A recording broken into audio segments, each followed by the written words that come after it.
Bismillahirrahmanirrahim. Nama saya Risma Dila, mahasiswa STEPI Garut, Prodi Ilmu Hadis. Di sini saya akan sedikit membahas mengenai takhrij hadis untuk memenuhi tugas mata kuliah takhrij hadis. Untuk yang pertama di sini ada pengertian takhrij hadis. Nah, ini pengertian takhrij hadis ada dua, menurut bahasa dan menurut istilah. Yang pertama ada menurut bahasa, artinya menampakkan atau menunjukkan. Kemudian yang kedua ada menurut istilah. Takhrij hadis menurut istilah adalah menunjukkan posisi hadis dari sumber-sumber aslinya yang diterangkan dengan rangkaian sanadnya, kemudian dijelaskan derajat hadisnya bila dibutuhkan. Nah, ini jadi ada dua hal yang dikaji dalam takhrij hadis. Yang pertama ada menunjukkan letak hadis dalam kitab-kitab primer hadis, dan kedua menilai derajat hadis tersebut jika diperlukan. Kemudian apa saja manfaat takhrij hadis? Nah, yang pertama ada mengetahui sumber asli hadis. Kemudian yang kedua ada mengetahui rawi-rawi. Nah, ini poin kedua ini, mengetahui rawi-rawi dalam satu hadis, yaitu membedakan keadaan rawi tersebut dengan jarh wa ta'dil. Kemudian yang ketiga ada mengumpulkan rangkaian sanad. Nah, maksudnya mengumpulkan rangkaian sanad hadis dalam jumlah yang banyak. Oleh karena itu diperlukan kita mengetahui tipenya dengan menggunakan metode. Apakah sanadnya mutawatir, masyhur, aziz, ataukah gharib. Kemudian yang keempat ada mengetahui derajat hadis. Jadi mengetahui derajat hadis ini dilihat dari segi kekuatan dan kelemahannya, atau diterima ataukah ditolak hadis tersebut. Kemudian ada menjelaskan makna yang asing.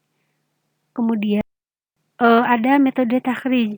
Metode takhrij di sini ada 6 poin. Yang pertama ada mengetahui rawi hadis dari sahabat. Kemudian yang kedua mengetahui lafaz pertama dari matan hadis. Yang ketiga memperhatikan sebuah kata. Yang keempat mengetahui tema-tema hadis. Yang kelima mengetahui keadaan suatu hadis dari segi matan dan sanad. Dan yang terakhir dengan metode digital. Nah, ini metode digital ini biasa digunakan dalam era sekarang, misalnya menggunakan maktabah syamilah atau yang lainnya. Nah, paling populer itu menggunakan maktabah syamilah. Untuk selanjutnya ada sejarah takhrij. Nah, bagaimana sejarah takhrij hadis itu ada? Yang pertama ada sejak masa Rasulullah.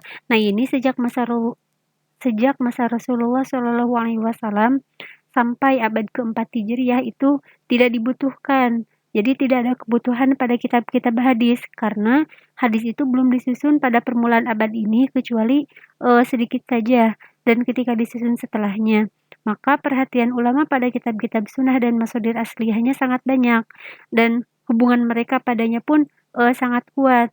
Kemampuan mereka terhadap pengetahuan sumber, yakni hadis, itu sangat tinggi. Maka pada waktu itu, pada masa Rasulullah sampai abad keempat itu tidak dibutuhkan terhadap ilmu takhrij hadis ini, gitu. Nah, kemudian pada pertengahan abad kelima Hijriah, banyak para ulama yang menelaah dengan serius kitab-kitab sunnah dan sumber asalnya. Mereka kesulitan dalam mengenali hadis-hadis yang dikutip para penulis dalam ilmu-ilmu syariah dan ilmu lainnya seperti fikih, tafsir, sejarah, serta meningkatnya kebutuhan para pembaca. Maka tugas penulis untuk menjadikannya mudah. Maka mulailah para ulama itu menyusun kitab tahrij dengan jelas. Dan inilah salah satu kitab yang pertama muncul dari kitab-kitab itu, yakni kitab yang ditulis oleh Khatib al-Baghdadi yang wafat pada tahun 463 Hijriah. Jadi pada saat itu kitab tahrij yang terkenal itu kitab yang ditulis oleh Imam Khatib al-Baghdadi. Setelah abad kelima sampai sekarang itu pada zaman ini sejak abad kelima itu terus-menerus dengan berturut-turut sampai zaman pada saat itu muncul menghasilkan kurang lebih ada 10 kitab tahrij hadis. Kemudian pada zaman ini juga muncul berbagai macam penukilan dalam cabang ilmu tahrij. Ketika tahrij muncul dengan perantara digital dan terus-menerus kegiatan pengembangan tahrij ini mengalami peningkatan dan bermacam-macam yang sangat banyak. Nah, ini ada yang paling terkenal itu ada Mausu'ah al-Ahadits, kemudian yang kedua ada Al-Mausu'ah ad-Dahabiyah, dan yang ketiga ada Mausu'ah Maktabah Hadis Asy-Syarif Syirkatu Al-Aris di Libanon.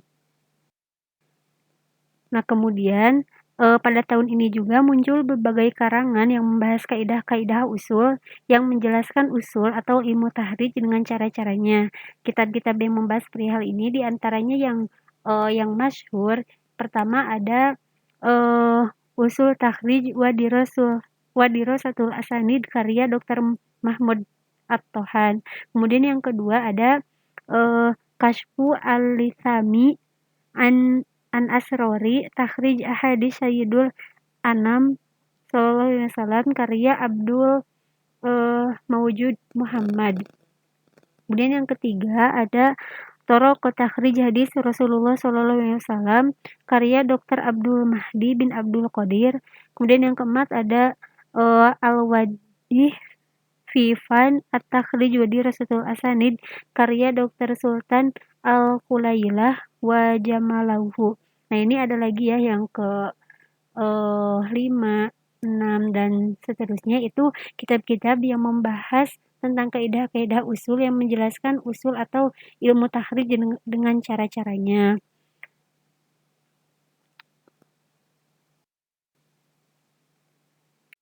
Nah, kemudian pembahasan yang terakhir ada masadir hadis, yaitu sumber hadis. Nah, yang pertama ada kitab-kitab sunnah yang telah disusun oleh para penyusunnya dengan cara talaqi dari guru-guru mereka dengan sanad yang bersambung kepada Nabi Shallallahu Alaihi Wasallam.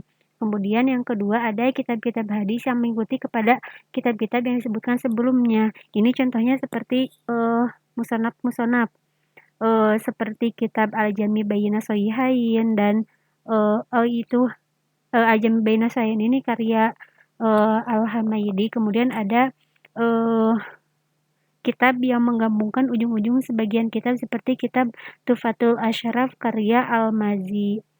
Nah, kemudian ada poin yang ketiga dari masadir hadis ini, kitab yang disusun dalam cabang-cabang yang lain seperti tafsir, fikih, dan sejarah dengan mengutip hadis-hadisnya. Contohnya, poin ketiga ini seperti tafsir At-Tabari atau kitab Al-Ulum Asy-Syafi'i.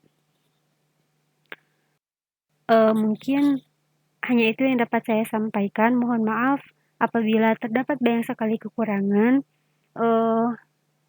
Ditutup saja dengan doa Rabbana atina fid dunya hasanah wa fil akhirati hasanah wa qina adzabannar. Wassalamualaikum warahmatullahi wabarakatuh.